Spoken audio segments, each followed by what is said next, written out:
Tvameva mata cha pita tvameva tvameva bandhuscha sakha tvameva tvameva vidyang dravinam tvameva tvameva sarvam mama deva deva.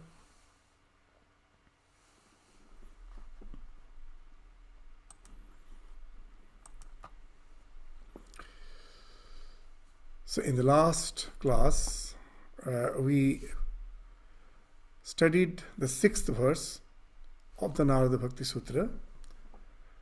As we have already mentioned, the first 6 verses defines the para bhakti, the supreme devotion.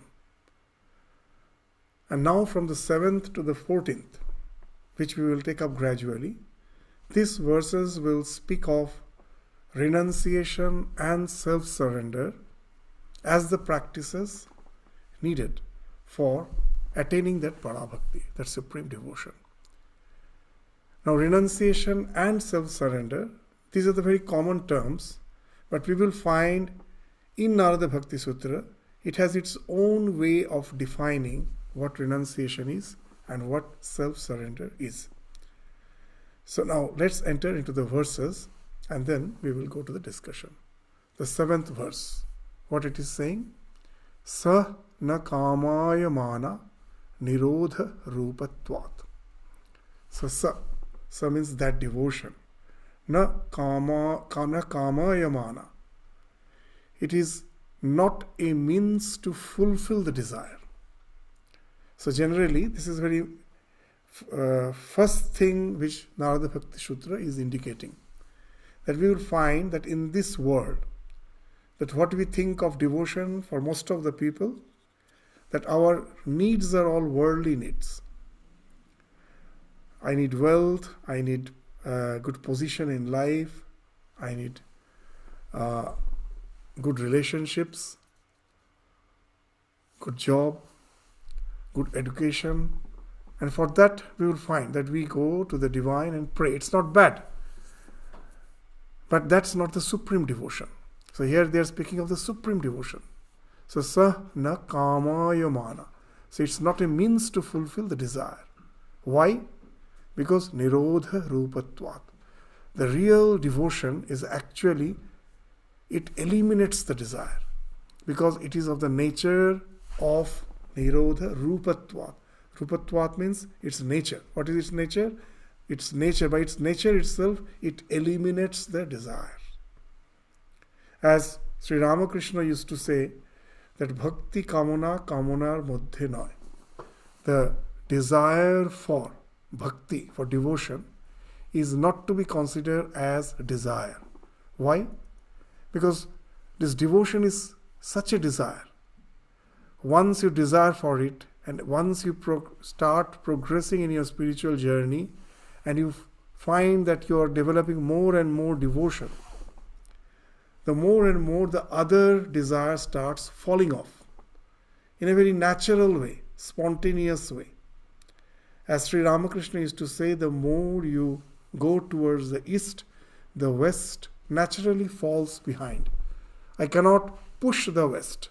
If I have to get rid of the west, I have to move towards the east. The west automatically falls behind. So that's the idea of renunciation in bhakti. It's nothing forceful. You did not have to force. As Sri Ramakrishna very nicely used to say, that if you're having a scab over the wound, and when the wound is in the process of healing, and sometimes we get impatient, we try to remove the scab. And then we find that instead of healing, the wound lacerates. So the scab has to fall off naturally. So the desires has to fall off naturally. And it can be this process of natural falling off can be accelerated by just the way we apply some ointment over the wound. And that accelerates the process of healing. The scab falls off quickly. So here also, the renunciation, process of renunciation is accelerated. That spontaneous renunciation becomes in nature. It's not something to be forced. The more we grow in devotion. It's very easy to understand. Even in the present day, you will find that those who somehow unfortunately gets addicted in various drugs, and when they go for rehabilitation, it's not that on the very first day they will ask that get rid of the drugs. No. Two things they do. They will start reducing the quantity of drug they are taking. They will give him drug, but in a less quantity. Reduce, gradually reduce. That's one thing. And another thing, they will try to find out our hobbies, the things which we like. And they will help us to get motivated to spend more time in what I like, something positive. So the more you give your mind in that direction, naturally your attachment to all this, your addictions, that starts falling off. The mind has to be diverted. So that's the basic idea behind this idea, nasa kamayamana nirodha rupatvat. So in supreme devotion, God is not the means, but the end. As we were saying, that at the ordinary level, devotion is often mixed with desire. A devotee may pray for health, wealth, success, protection, or relief from suffering. So these are the things which we find is very common. It's not bad. But this form of devotion, though it is something good, it is okay, it is valid as a starting point, but still we find it is transactional. We are as if there is a process of buying and selling, that I am offering my devotion to you. In return, you give me the things of the world.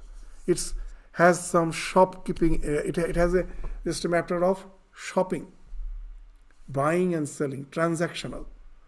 So it treats God as a means.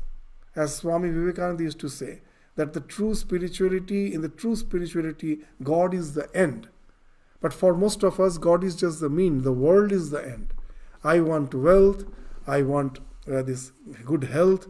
I want success in life. I want security. I want relief from suffering. All these are the factors which has to do with my worldly existence. For that, God is the means. So it treats God as the means to fulfill personal ends. But here, in this sutra, it declares a true devotion, the supreme devotion, the devotion which has got ripened. That what it's like, it is fundamentally very, very different from that. It is not a tool to get something else. Why? Because in essence, it is the word nirodha. It is a cessation of desire. So, what it means here, it is not, this word nirodha here doesn't mean forceful suppression. That some desires I want to get rid of and I'm just forcefully suppressing it. By forceful suppression, we can never get rid of any desire. Because all the thing which we hate, suppose certain desire has started creating havoc in my life. It is not allowing me to lead a normal life. I have got tremendously obsessed by it. It has started affecting my life. So now I start hating it.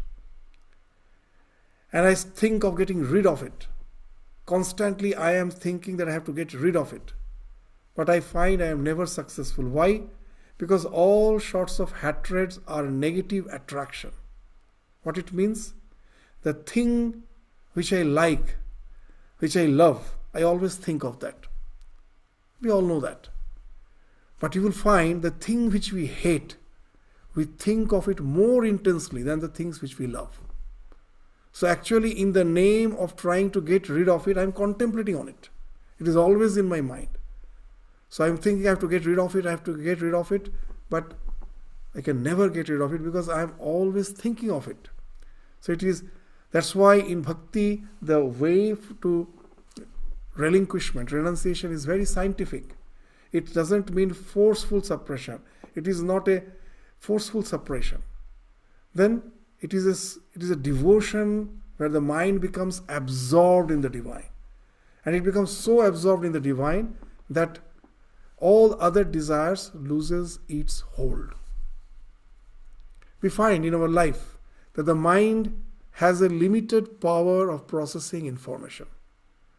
When it is focused on certain thing, it has to be at the cost of getting disassociated from other things. When my mind is not focused, then it can keep its attention on 10 things. It's not that at a time it can keep attention at 10 things. What the mind does actually, it is very at a very fast pace.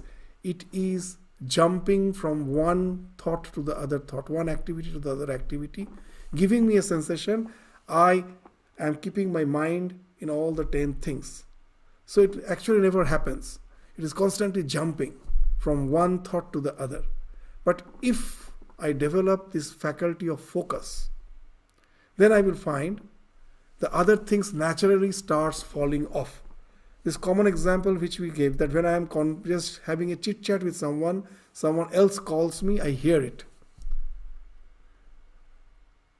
But if it so happens that I am watching a match in the TV and I am so focused, someone calls, I don't hear. What has happened? The sound has entered through my ears, but at last it has not been registered by the mind. Because the mind, with the limited power of processing information, now is using its entire energy in the object of its focus. As a result, it doesn't have any energy to take care of the one who is calling you. So the mind doesn't get connected to someone who is calling, it doesn't register. So you will find the more we get focused, the more the other thing starts falling off.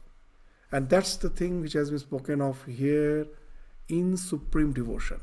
So the more you grow in devotion, naturally, spontaneously, the other thing starts falling off. So you're not forcing anything. So the devotee does not approach God for something. The devotee approaches God for God alone. So this is a very important thing. As long as I have some worldly gains in my mind, I cannot get that focus. Because my focus is on the world again. God is just the means. When I need God and God alone, then only that question of having supreme devotion comes, where renunciation becomes spontaneous. So that's the thing which has been spoken of in this verse. So what is the desire-based devotion versus desire-less devotion? So in the desire-based devotion, we will find that God is the means. But in Parabhakti, God is the end. I want God and God alone. In the desire-based devotion, desire is something central. That is main. God is subsidiary. But here, the desire, in Parabhakti, supreme devotion, all the desire dissolves. Because my goal is to have a loving relationship, intense loving relationship with the divine. And in this desire-based devotion, the ego persists. The only criteria of our spiritual evolution is the dissolution of the ego. But with all our desires, the ego has to be there. When I say I like such and such thing, I relish such and such dish, who relish? I. This I is the sense of ego. That has to fall off. In devotion, what happens? When I am extremely devoted, I have developed tremendous love for the divine. Love is the natural way of focus. You will find the mother never has to meditate on the child lest she forget the child. Her love makes her think of the child 24 hours of the day. So that speaks of the real meditation. So when you have love for the divine, then you develop an extreme focus. And that focus, as we were saying, it helps us to get rid of other things. What is the last thing to fall off? Is the sense of this ego. Even when I am meditating, you will find that all things have fallen off from my mind. But still, what remains is the ego. How I know that ego remains? Because I know that I am not aware of anything, but I am aware of three things. In our scriptures, very nicely they say, what are the three things? Dhyana, dhyata, dheya. That I am aware that I am meditating on certain thing. The object of meditation is dheya. I am the dhyata, and the process of meditation is the dhyana. So I am aware of these three things. Other things has fallen off.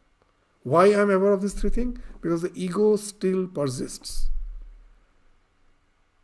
But it so happens that in that supreme devotion, the ego falls off. That the little portion of the mind which has kept the ego intact, that also is taken away by our object of meditation. And that's the state of samadhi, which has been spoken of in the scriptures, where the triad collapses, triputi bheda, dhyana, dhyata, dheya. This triad collapses. And you, as if become one with the object of meditation. You will find it happens. It is not something unnatural. Even we notice, especially in small children. They start watching some cartoons. Superman, Batman, nowadays there are so many thousands of cartoons. And they watch every day. And they get so absorbed in it, at last you will find they will go to the shop. All the shops also know that the children are infatuated with that. So they will have costumes of those characters. You'll find the children are wearing those costumes, behaving like those characters. They try to identify with that characters. This is called tadakara karita. You have taken the form of your object of meditation. Tat akar akarita, tadakara karita. So this happens, you will find. It is just like a flower kept in the vicinity of a prism. Suppose it is a red flower, and it appears, as if it appears, the prism is red. The prism is actually colorless. But because of its vicinity because as it is in the vicinity of that red flower, it appears to be red. This is called tat akara akarita. Taking the hue, the dye of the red flower as it is in its vicinity. So when we are in the vicinity, when our mind is constantly focused, then what happens? At last we find our mind gets tainted, hued with that character, with that personality, with that concept of divinity, whatever we choose as our object of meditation. So that's the ego fades off. And the more the ego fades off, the more you will find all the desires loosens its hold. It's very natural because all the desires are linked with the ego, tied with the ego. So you have taken out the ego. All the desires now you will find has become attenuated. It has got weakened. So in real devotion you will find that ego fades away. Along with that, the desires falls off naturally. So when one tests the sweetness of this divine love, worldly desires naturally becomes trivial. That not because they have been forcefully rejected, but because they are no longer appealing. They don't attract anymore. They've fallen off naturally. So that's as Sri Ramakrishna used to say, that in his days there were no such all these fizzy drinks, cold drinks. The children at home, the mother will sometimes, when the children wanted some drink, the poor family, so they will just dissolve some molasses in the water and give the child to drink, and the child is to like it. And then someday someone gave him some sugar candy syrup. Now this tastes much better than this molasses. So Ramakrishna is saying that once the child tastes the sugar candy, he won't take the molasses anymore. Then once you get the taste for something higher, the smaller things naturally falls off. In the Gospel, Sri Ramakrishna gives so nice examples that no one digs a well by the side of a river. Why will anyone dig a well? When you go to the source of happiness, why should you be digging hole? Means trying to venture for other trivial things. It's impossible. It falls off naturally. Because God is the source of happiness. It is our delusion that we think that the objects of the world, all our worldly desires give us happiness. Actually, it doesn't happen. All happiness comes from let go. What's that let go is like? That when I am intensely desiring something, my mind is extremely agitated. I want this, I want this, I want this. And all the thoughts and agitations of the mind are like the waves in the mind. Now Swami Vivekananda gives a very nice example. He says our mind is just like a lake. And each and every thought is just like a wave. Now we will find when a lake is agitated, full of ripples, full of waves, you can never see the bottom. When the reservoir is calm, the water is clean and transparent and there is no wave, then you can see the bottom of the lake. So Swamiji is saying the bottom of the lake is our real nature, which is one with God, which is Sat Chit Ananda Swarupa. Sat Swarup means he is always there. He was, will be, is at present, Trikal Avadita Satya. That one whose existence is not interrupted by any phase of time, past, present, future. That alone is truth. So God is truth, because his existence is in no way interrupted by any phase of time, past, present, future. And his Chit Swarup, he is the consciousness. My consciousness is derived from his consciousness. And the third is Ananda Swarup. He is ever blissful. But why we don't experience that bliss? If he, sitting in the core of our heart, is always by nature blissful, we should always experience that bliss. Why we don't experience? Because this mind comes in between with its waves. Now when the waves are there, these waves do selective filtering. It doesn't filter out the Sat Swarupata, the Chit Swarupata. I am always aware I am. When I am sad, then also I am aware I am. When I am happy, then also I am aware I am. In all situations of life, I am aware I am. Even in deep sleep, I am aware. You may say, no. If I was not aware of my amness in deep sleep, how could I would have remembered when I wake up and say, oh, what a nice sleep I had. So we were experiencing that too. So this am I and am, this amness, this I am, this speaks of Sat Swarupata and Chit Swarupata. I am aware of my existence. But what gets filtered? That is Ananda. When the waves are there, that Ananda Swarupata gets filtered out. It cannot percolate through. So then it's just like in the olden days, as we give that example. If you go to Rajasthan, in all the old palaces, you will find the windows, the glass was not there in those days, but the windows have very decorative mica sheets. Why those mica sheets were used? Even in the desert, Rajasthan desert, you will find once you go inside the palace, it's quite cool, comfortable. Because this mica, it has that role of selective filtering. When a mica sheet is there, it will allow the light to pass through, but it insulates the heat. The light will come through, but it will insulate the heat. So that's why in that hot weather, they use the mica sheets as the window panes. So they will allow the light, but won't allow the heat to pass through. So the mind with its waves also does the selective filtering. I am aware of my amness, my existence, but I find my happiness is gone. My mind is agitated, full of agitation. I want this, I want this. And the moment I get it, I am extremely happy, and I think the object of my desire has given me happiness. And that's the delusion. In this world, nothing can give us happiness. What has happened? That when my agitation stops, the moment I get it, that for that moment I am desireless. Till now I had the desire. I am desireless. I have entered a state of let go where the mind is calm. Because my object of desire has been attained, the waves have subsided. And now that selective filtering factor is no more there. Ananda Swarupata now percolates. And I feel happy. From there, where that happiness came? From within. From within that happiness came, it wells up from within, But I thought, mistakenly, this is the delusion.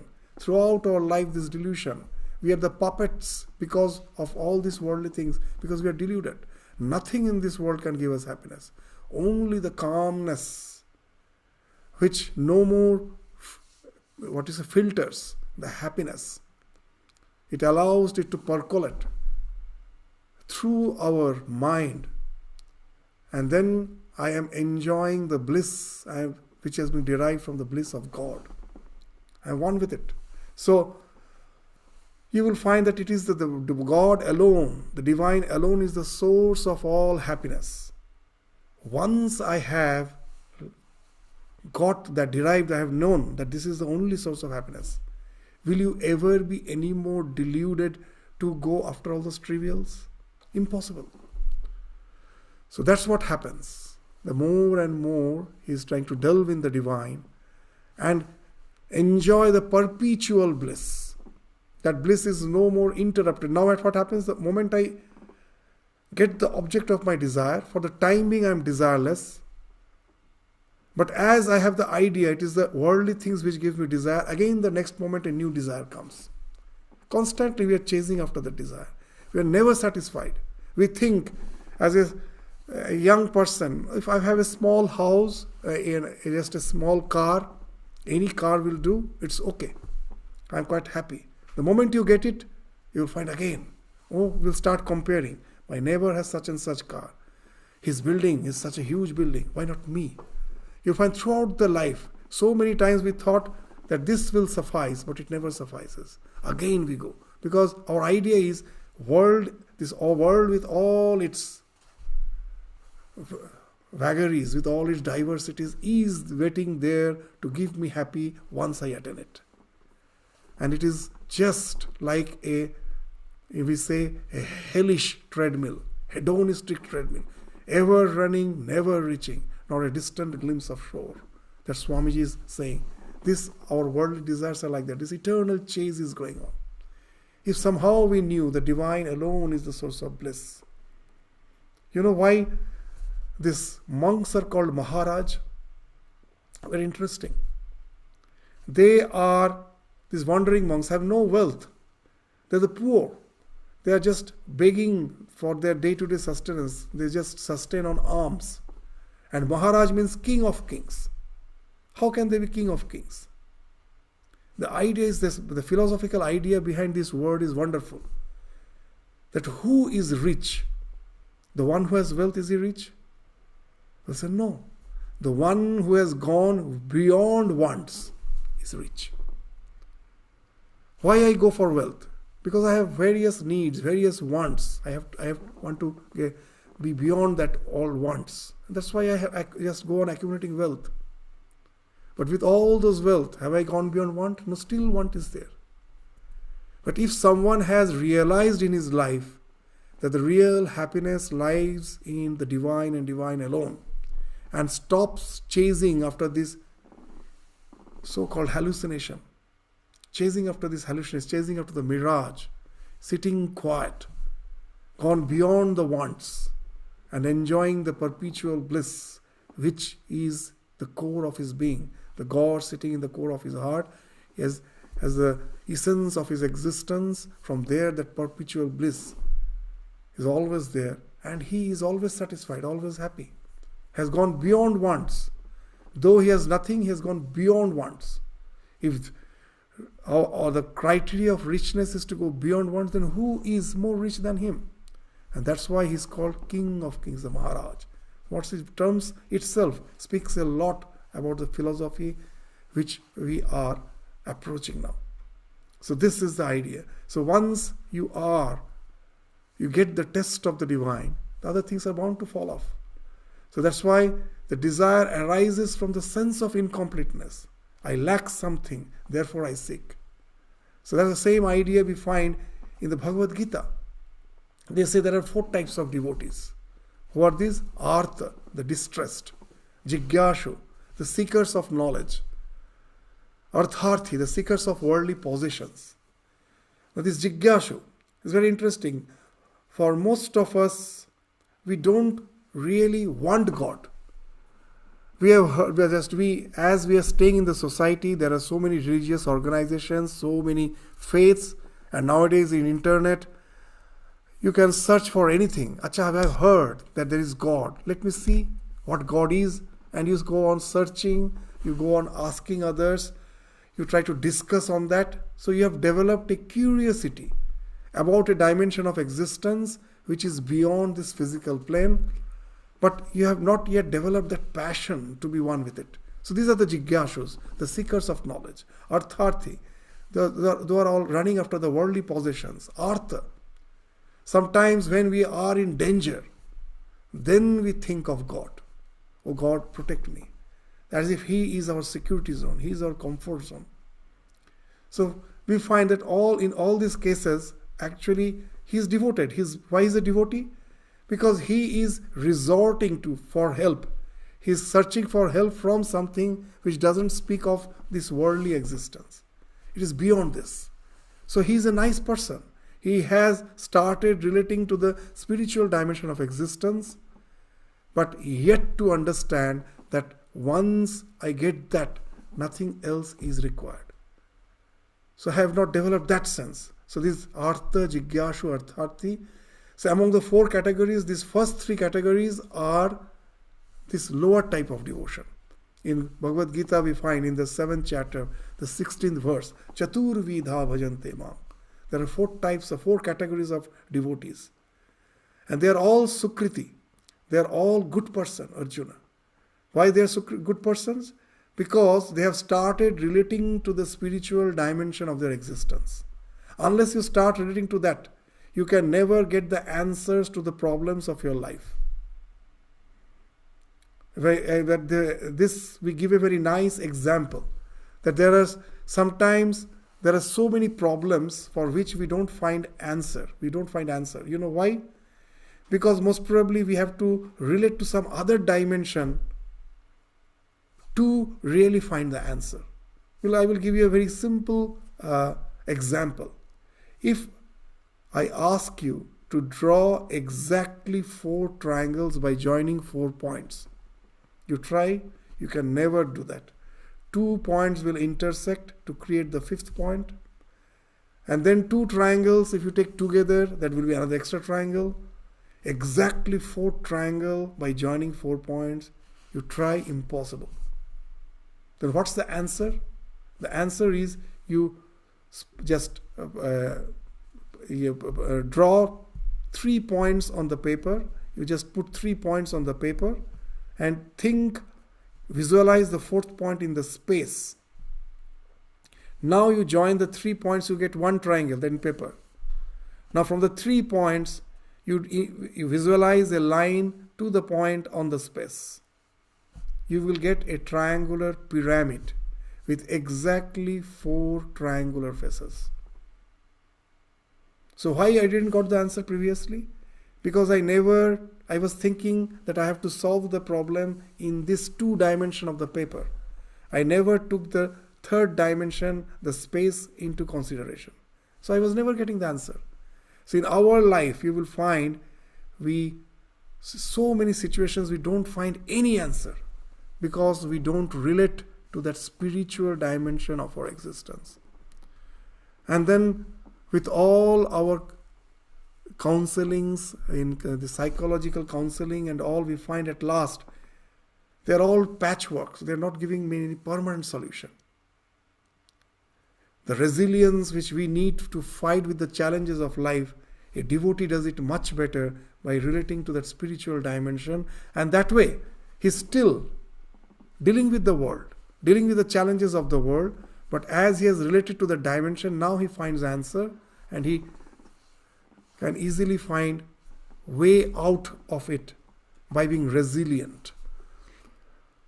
The basic thing is that everything becomes temporary. The moment you have the faith in God, everything becomes temporary because the idea comes, I am, the God is, everything I'm going through is just a passing phase, but eternally I'm associated with God, the divine, and He is there to take care of me. These situations will pass off. So that's the basic idea. When all the so-called, those who have this faith, those the believers, this is the basic idea, and that makes them resilient. So all the problems become temporary. They're not permanent.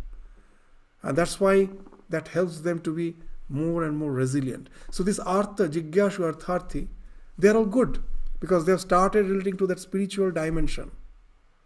But there's another category.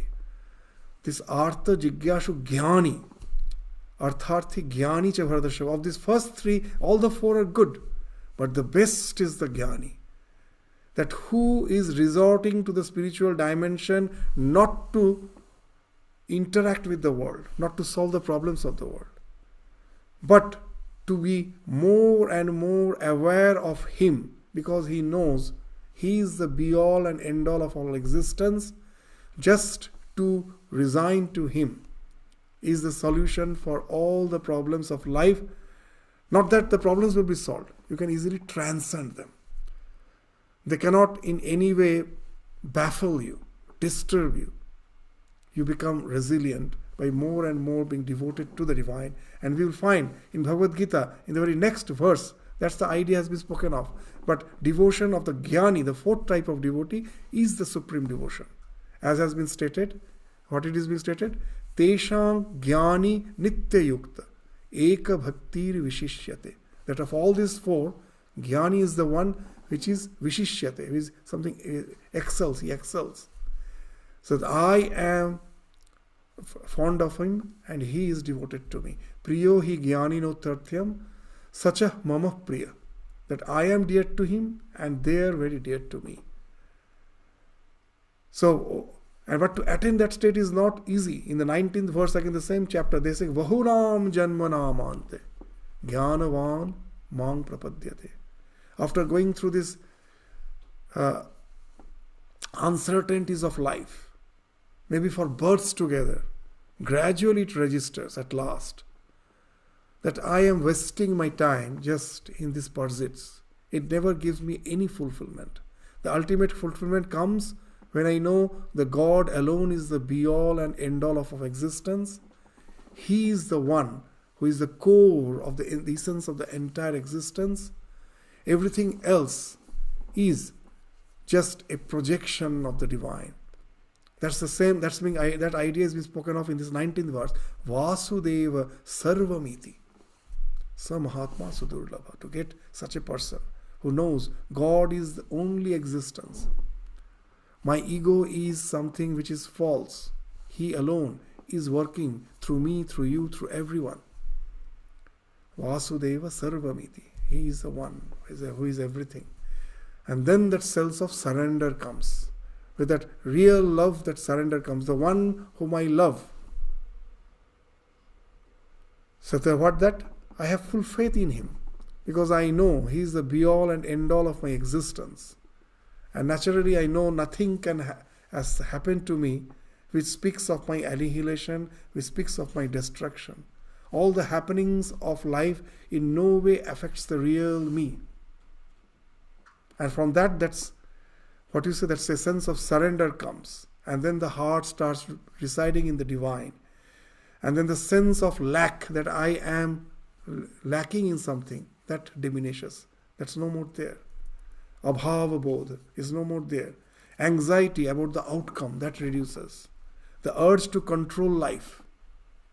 This is a very important thing. You will find even in the modern psychology, they will be saying that constantly from where all our distress come, that we think we are in the control, in the driving seat of life. So when we develop love for the divine, I know there is an existence much, much higher than this so-called my small trivial life. And it is he who has his own way of disposing things. And unless I can relate to that through love, through that surrender, to really meet the challenges of life becomes almost impossible, insurmountable. The urge to control the life, that softens, that reduces. Anxiety about the outcome reduces. The sense of lack, that the abhava, that diminishes. And thus you will find that devotion does not fulfill the desire, but it outgrows. So it is transcending. It is transcending all the desires. It outgrows them. And you find that now you are no more reacting. In life, we cannot avoid suffering. Buddha was the most rational person to start from there. That's dukkha. He didn't start from God. No assumptions. For us, God is an assumption. So Buddha was the most rational person. He never spoke of God. It's not that many says he didn't believe in the existence of God. But that's not true. You will find whenever the topic of God came, he was silent. When someone asked whether God is, he was silent. And he thought, oh, he doesn't believe in God. Then next question was, oh, then God is not. Again, he was silent. He thought those questions as useless. What's the use? The thing which you cannot perceive, whether I say yes or no, what it means to you. So he started from what? The first Arya Satya was, there is suffering. We all experience that. But now what's the nature of suffering? Very interesting. You will find that the occurrence, the event which has caused that suffering, the happenings of life which has caused that suffering, that contributes minimal. Maybe sometimes, most of the time, not even 5%. The 95% of the suffering comes from the reaction. What has happened in life, that actually, if you really try to analyze your mind, that is in no way, that I won't say that is not the cause of suffering. That's the cause of suffering. But I amplify the suffering by salivating over it with all my negative thoughts. And that concretizes to create a negative, some crystal. And that becomes my existence. And that becomes the cause of all my depression, concern, everything. This reaction. So devotion to God is annihilating this reaction totally. And that's how you will find that this, your so-called, this anxiety is reducing, your urge to control all these things, the situations of life, that is diminishing. Yeah, and that constant feeling that I lack so many things, get rid of it. You take the life as it is and just proceed in it. And the more you are calm, you will find the more the external circumstances are also changing in life. It's very interesting. The more I can be calm, I will find the situations also starts changing in life. The more I chase after them, the more they delude us. The more I say I don't care of you, they come and fall at your feet. They come and fall at your feet. So this is a big paradox in life. But he is, again, when he has developed or she has developed that capacity not to care of them, they will come and fall at your feet. But he's not bothered them. Because once he is bothered about them, once again he gets interested in them, again they will start deluding you. So this is the wonderful paradox we find, and that's what the science behind devotion, they have understood so nicely, and they are speaking of this sublimation, not subjugation. Sublimate your emotions. Don't try to forcefully subjugate it. Sublimate them and make them all move towards the divine. Change their direction. As Ramakrishna used to say very nicely, that you have anger, you have lust. Just don't try to curb them. Don't try to stop them. Just relate it with the divine. If I have to be angry, let me be angry with God. Oh God, why I cannot keep my mind always in you? Be angry for that fact. If you have to be angry, you have to, whatever. Means all the emotions can be directed towards the divine. The more we can do that. So that's in Bhagavatam very nicely it has been said. Yena tena prakarena Krishne mano niveshayat. When a thief is planning to steal something, he doesn't think, oh, what is the legal way of stealing? And what is the moral way of stealing? Some way or other, I have to steal the thing. A bhakta also has to take that attitude of the thief. Somehow or other, in any way, I have to keep my mind in God. I am getting angry. Let me convert that anger as anger towards the divine. If I am having lustful thought, Let me convert it with the divine. If I have to love, I will love God alone. So all these thoughts, processes has to be directed towards the divine. That is the sublimation. So the more I can do that, the more the other, all my this negative emotions, they naturally start falling off. So that's the idea behind this wonderful, so this sutra. What's the spiritual implication of it? So when devotion matures, this you will find our wishful prayers is getting transformed into gratitude. Now, as the worldly goals are my aim, my prayers are all just wishful prayer. I want this, I want that. Once I develop love for God, then I find I have nothing to ask for. I have got something which is the greatest treasure. And that also by His blessing I got it. And you develop, instead of this wishful prayer, whenever you are communing with the divine, you are thanking Him. You are always praising Him. That He has somehow blessed you with that attitude which allows you to relate to Him through that pure devotion, nothing else. So all the wishful prayer gets converted into a sense of gratitude. Your surrender becomes spontaneous. Nowadays we say that I have resigned to the divine, but it's just a verbal statement. It doesn't speak of our feeling. But when you develop that real devotion, the surrender becomes something spontaneous. It's your feeling. Your love becomes unconditional. There is no that if I get something, then I love you. If I don't get, I don't love you. I still remember as a student in school, before the exams, one of our classmates just kept the photo of some form of the divinity in his study table, showed incense, gave flower, did lot of puja, went for the exam, and most probably he understood that he couldn't do well. He was not satisfied with his own performance. And he came back, and immediately that the photo he removed from his table, just cursing the divine, that you are of no use. So that love is conditional for us. You'll find that when we go through the suffering of life, many say, what's the use of thinking of God? In what way it helps me? It doesn't help me. So our love is conditional. So when the true devotion comes, that love becomes unconditional. This unconditional love, to understand, one of the best example is the example of Yudhishthira and Draupadi. Swami Vivekananda gives this example in quite a number of his lectures, that when they have lost their kingdom, the Pandavas have lost their kingdom, they were in the forest. In the forest, in the foothills of the Himalayas, that's where they were residing, all the Pandavas along with Draupadi. And now Yudhishthira was of devotional temperament. Always he was worshipful. And seeing that, Draupadi was disgusted. She said, what? Just you see what we have gone through in our life? Where was your God? You are always praying to Him. Where was your God? Did He ever come to help us? And Yudhishthira's answer was wonderful. He never gave any direct answer.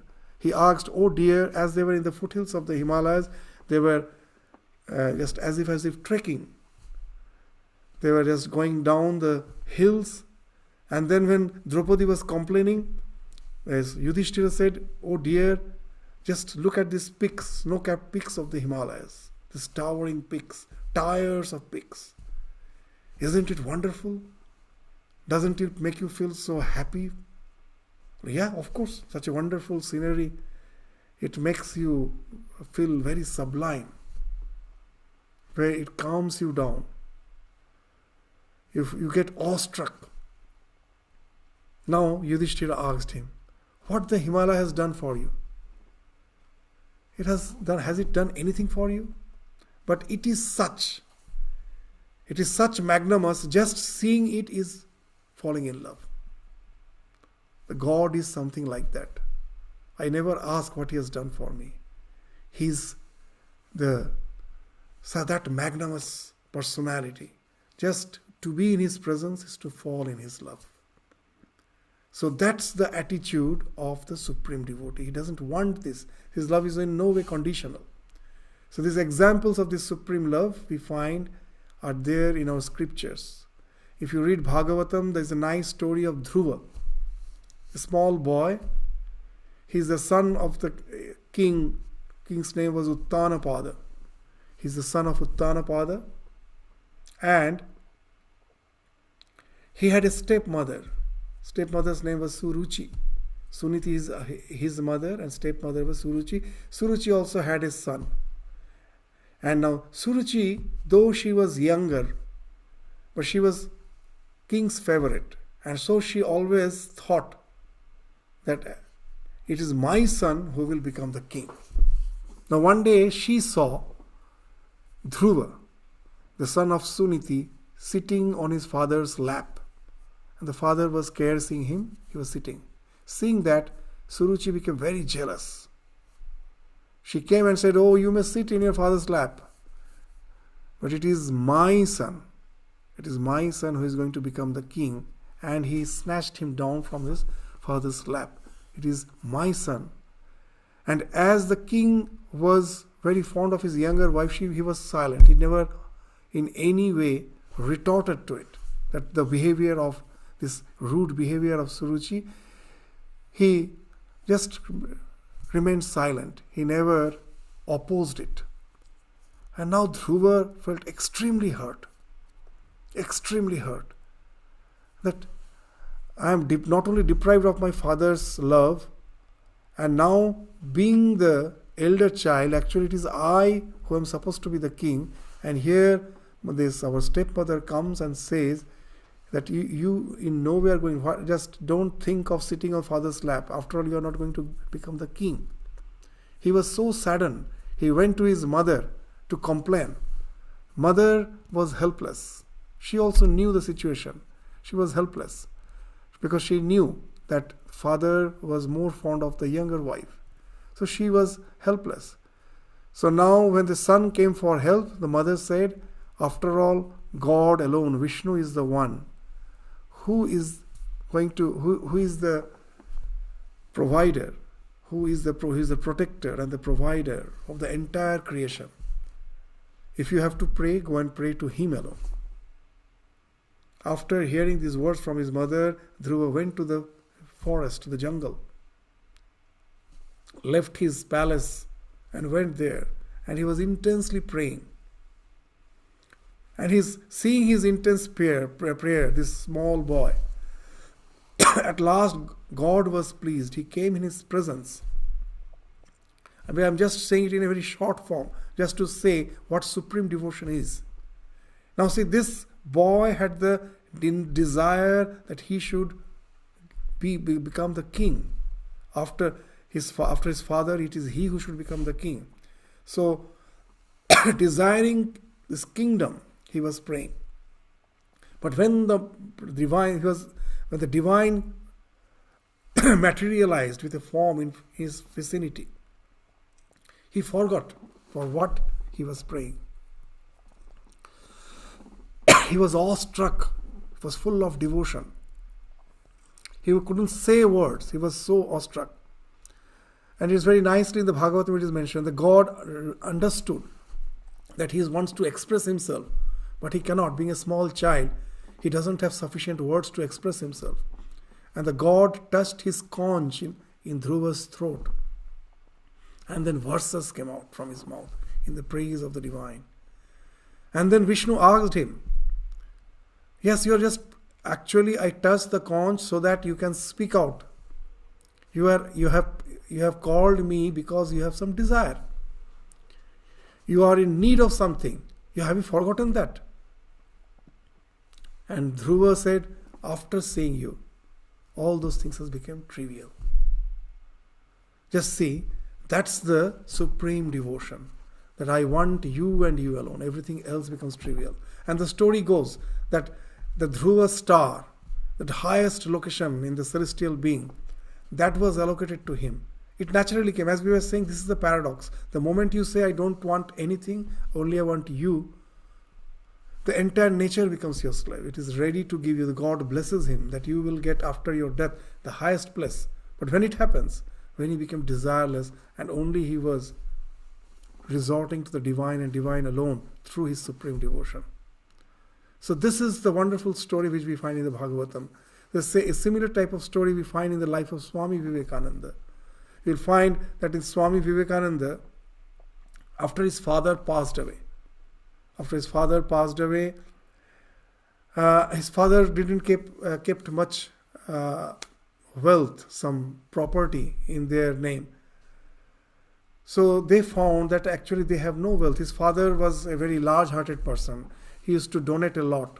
So nothing was kept for their sustenance. And now they were really struggling for their basics livelihood. And in those days, at last, this Naren, young Naren, who the would-be Vivekananda, finding no other means, at last comes to Ramakrishna and says that you, mother always listens to you. Why not pray for me so that I can have this basic sustenance? And Ramakrishna says, why me? Why not you go and pray to the mother? Mother is a living presence. She will listen to you. And that story goes, you have heard that the moment Naren goes there, in front of the divinity, he feels the living presence of the Divine Mother and he forgets for what he came. He starts praying, "Oh Mother, give me devotion. Give me wisdom. Give me this power, this sense of discrimination, dispassion." All these spiritual treasures, that's what he's praying for. He comes back. Ramakrishna asked him, "Have you asked?" "Oh, I forgot." He sends him again. The second time also the same thing happens. He forgot. Third time, again he sends him. This time he doesn't forget. He remembers why he is in presence of the mother. But now, like Dhruva, he also feels, what trivial thing I am going to ask for in presence of the divine. And then when he comes back, Ramakrishna at last says him, that blesses him, that there won't be the dearth, there won't be any scarcity for the basic needs of your life. You will find, and we find that did happen. Somehow or other, the family had the basic means for sustenance. That was taken care of. But just see that this example also speaks of that supreme devotion. But I want nothing but you and you alone. So in essence, this sutra elevates devotion from a practice motivated by want to a state of being.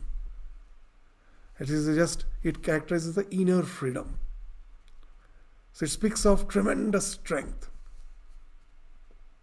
But that strength doesn't speak of something fighting. It speaks of surrender. This tremendous strength comes from that surrender. And that's the thing. This true devotion is not bargaining with the divine, but it is to become one with the divine.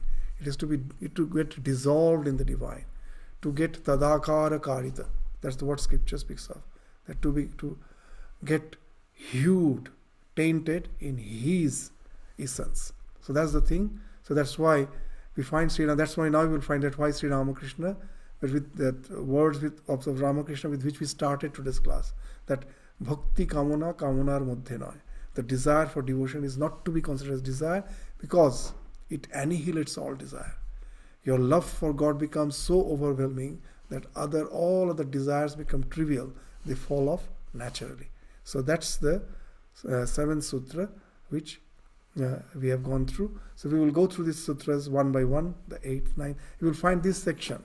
There are certain paradoxes will come which will be resolved wonderfully in these sections. That's why they are called sutra. Sutra means thread.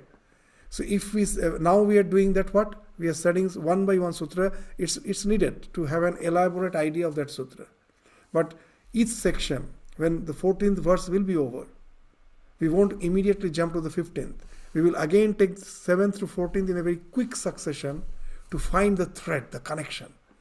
Then all the paradoxes will be resolved. Then we'll find one verse is saying one thing, the next verse is saying almost the opposite thing. So there must be some thread which connects them, and unless I understand that, I will find that after all it is confusing me. So that's why after studying these sutras one by one, aphorisms one by one in detail, at last we will take a class to connect them all, to find the connection, the thread which runs through them, to give out the wonderful meaning, and that's how it becomes meaningful. That's why it's called sutra, threads. It is not just one by one I have to read the sutras and try to find out the meaning. They have to connect them, and then the real meaning comes out. So as we go through all these sutras one by one, we will at last do that compilation too. So today we stop our discussion. Thank you all. Namaskar.